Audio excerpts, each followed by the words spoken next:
हेजिन जिस अपार्टमेंट में रहता था उस अपार्टमेंट को हॉनली ने खरीद लिया था। जैसे तैसे भी हेजिन को अपनी रात बाहर ही बितानी पड़ी, पर वो फिर भी हिम्मत दिखाते हुए कहता है, ऑफिस तो मुझे जाना ही होगा। पर्सनल मैटर की वजह से मैं ऑफिस की लीव नहीं ले सकता। ऑफिस पहुंचने के बाद उसे खबर मिलती है कि उसे एक स्पेशल इंटरव्यू के लिए की स्टील लेजर हेडक्वार्टर्स जाना होगा, यानी कि हॉनली के घर तक जाना होगा। वो जैसे ही हॉनली के सामने पहुंचता है, हॉनली उससे कहता है, लास्ट टाइम मैं तुम्हें प्रॉपर तरीके से एक्सप्लेन नहीं कर पाया था। मैं तुम्हारे ओपिनियन की कदर करता हूँ हेजिन, इसलिए आज तुम्हारे सामने मैं एक और प्रस्ताव रखना चाहता हूँ। मेरे बच्चे को जन्म तो तुम ही दोगे, अच्छा होगा कि मेरे ऑफर को स्वीकार करो। हेजिन कहता है, पहले मैं तुमसे जानना चाहता हूँ कि तुम्हें बच्चा चाहिए ही क्यों, और वो भी इतनी जल्दबाजी में। हॉनली कहता है, लवर्स के बीच में भी सब कुछ बताना ज़रूरी नहीं होता। हालांकि मैं तुम्हें एक चीज़ की गारंटी दे सकता हूँ, अगर तुम मेरे बच्चे को जन्म देते हो तो मैं ज़िंदगी में तुमसे कोई और रिक्वेस्ट कभी भी नहीं रखूँगा। अब हेजिन गुस्से में खड़े होते हुए कहता है, हॉनली, मैं तुम्हारे बच्चे को जन्म नहीं दे सकता और अब मैं तुम्हारा लवर भी नहीं हूँ। ऐसा कहकर वो वहाँ से जाने ही लगता है, पर हॉनली उसका हाथ पकड़ लेता है और उससे कहता है, तुम मुझे वो करने पर क्यों मजबूर कर रहे हो जो मैं नहीं करना चाहता।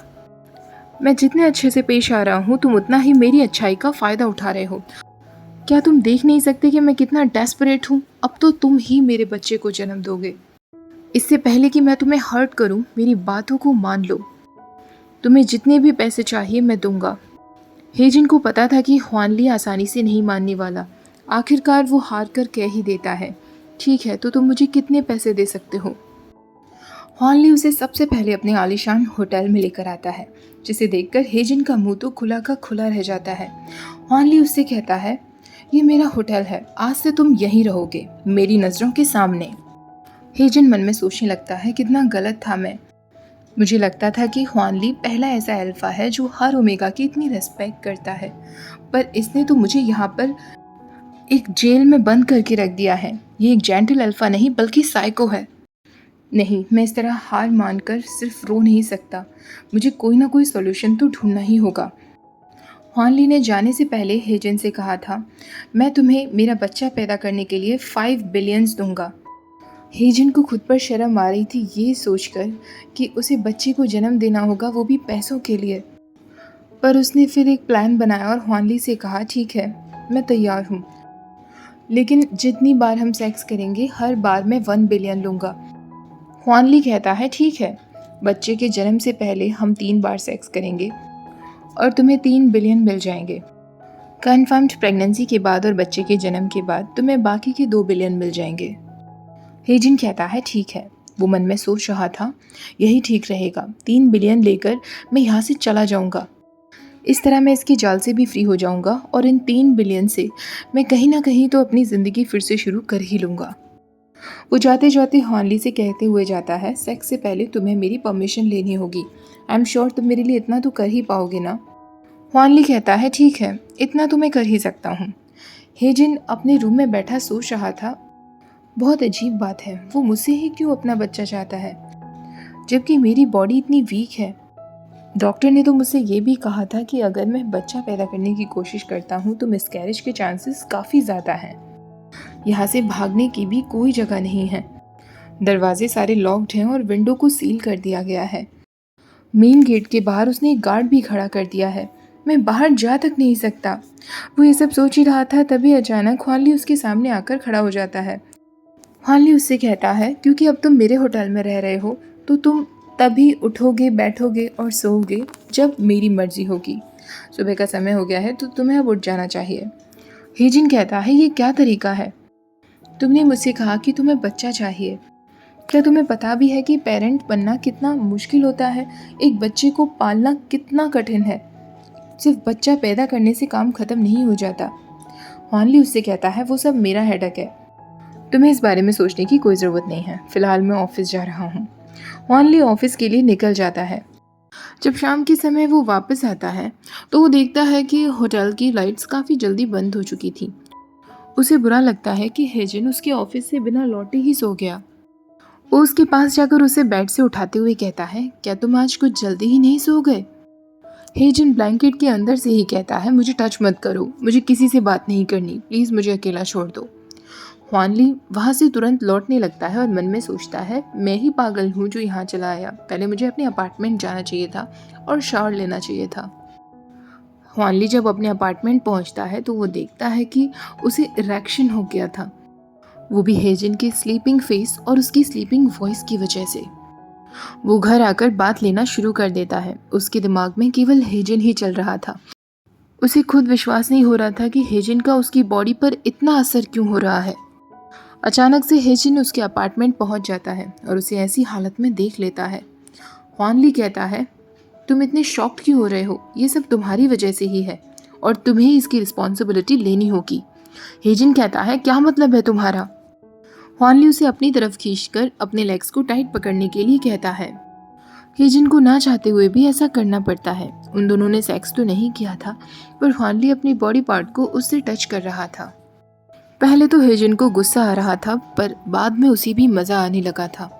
पर अचानक से उसकी तबीयत खराब हो जाती है और वो बेहोश हो जाता है।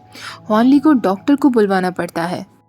डॉक्टर उससे कहते हैं, उसकी बॉडी काफ़ी वीक है और वो ज़रूर मेडिसिन ले रहा है। उसका ख्याल अच्छे से रखना होगा और सारी मेडिसिन प्रॉपर तरीके से देनी होंगी।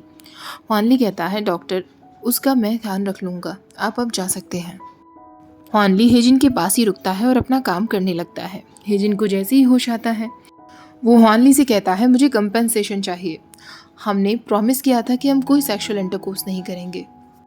हुआनली कहता है, तो हाँ, हमने सेक्सुअल इंटरकोर्स किया भी नहीं, मैं सिर्फ तुम्हें टच कर रहा था।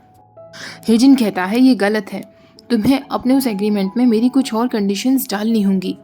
अगर तुम चाहते हो कि मैं तुम्हारे बच्चे को जन्म दूं, तो सबसे पहले तुम्हें मेरा ख्याल रखना होगा। जिंदगी भर के लिए मैं इस जगह पर नहीं रह सकता, मेरे घूमने फिरने का भी ध्यान रखो। हुआनली उसे कॉन्ट्रैक्ट पेपर्स दे देता है।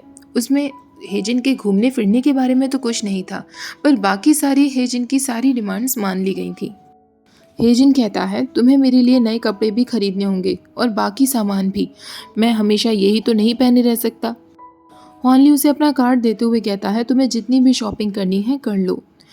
हेजन उस कार्ड को लेते हुए कहता है, अब जब सब कुछ ऐसे ही होने वाला है तो मैं इसके काफ़ी सारे पैसे खर्च करूँगा। हेजन को 1 हफ्ता हो चुका था और वो उसी होटल में बंद था, पर ये ज़िंदगी उसे अब अच्छी लगने लगी थी। ना उसे ऑफिस जाना, ना उसे कमाने की टेंशन, ना खाने की टेंशन। ये उसे एक होटल वैकेशन जैसा लग रहा था, पर वो ज़िंदगी भर तो ऐसे नहीं जी सकता था। 1 हफ्ता हो चुका है और वो मुझे विजिट करने के लिए भी नहीं आया, ना देखने के लिए कि मेरी तबीयत कैसी है। उसने मुझसे कहा था कि मैं कहीं भाग ना जाऊं, पर अगर मैं यहाँ से भाग भी गया तब भी उसे कोई फ़र्क नहीं पड़ेगा। हालांकि ऐसा बिल्कुल नहीं था। हुआनली का भी ऑफिस में बिल्कुल मन नहीं लगता था, ना ही अपने घर पर वो हेजन के पास जाने की इसलिए हिम्मत नहीं कर पा रहा था क्योंकि उसे इस बात पर विश्वास नहीं हो रहा था कि हेजन उसकी बॉडी पर इतना असर डाल रहा है और हेजन की तबीयत भी खराब थी। उस दिन जब हुआनली घर पहुंचता है तो वो देखता है हेजन ने घर पर काफ़ी सारे एयर फ्रेशनर्स मंगवा दिए थे। हेजन उससे कहता है, पूरे दिन यहाँ पड़े पड़े मैं फ्रेश एयर को बहुत मिस कर रहा था, इसलिए मैंने सारे के सारे एयर फ्रेशनर्स मंगवा दिए। हुआनली उससे कहता है, तुम खुद को क्या समझते हो? वो मन में सोच रहा था, इतने दिनों से मैं परेशान था और ये यहाँ मजे ले रहा है। हेजन कहता है, मैंने क्या गलत किया? तुम्हारे इंस्ट्रक्शन को ही तो फॉलो कर रहा हूँ, मैं घर से बाहर नहीं निकला। पर हेजन भी मन में सोच रहा था, इतने दिनों बाद उसे देखकर मुझे अच्छा लग रहा है। वो हुआनली से कहता है, अगर तुम चाहते हो कि मैं तुम्हारे बच्चे को जन्म दूँ तो प्लीज़ मुझे ठीक से ट्रीट करो। हुआनली कहता है, शायद तुम मेरे कॉन्ट्रैक्ट को ठीक से समझ नहीं पाए हो, वो मैं हूँ जो डिसाइड करूँगा कि तुम्हें किस तरह ट्रीट करना है, समझ गए?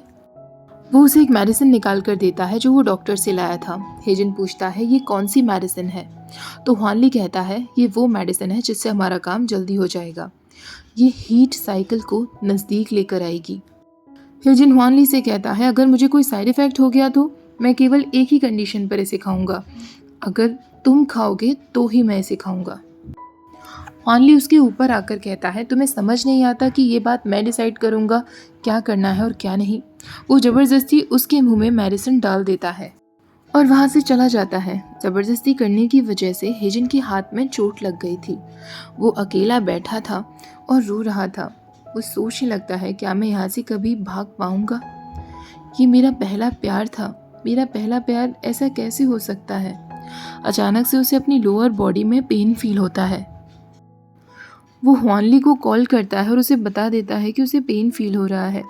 पर कॉल काटकर वो सोचने लगता है, मैंने उसे बता ज़रूर दिया पर मुझे पता है कि वो यहाँ नहीं आएगा। उसे मेरी कोई परवाह नहीं है। उसे सिर्फ बच्चा चाहिए। शुरुआत से एंड तक उसने सब कुछ मुझसे झूठ ही कहा। मैं कितना बड़ा फूल था जो मैं उसकी बातों में आ गया। इससे पहले कि वो बेहोश हो पाता, हुआनली वहाँ पहुँच जाता है। हुआनली उसकी हालत देखकर कहता है, तुम्हारी पूरी बॉडी इतनी गर्म कैसे पड़ रही है? हेजिन उसका हाथ पकड़कर कहता है, हुआनली प्लीज़ मुझे टच करो। ओके गाइज, आज का पार्ट यहीं ख़त्म करते हैं। वीडियो अच्छा लगा हो तो प्लीज़ वीडियो को लाइक, शेयर और चैनल को सब्सक्राइब करना मत भूलिएगा। Thank you for watching. Bye bye.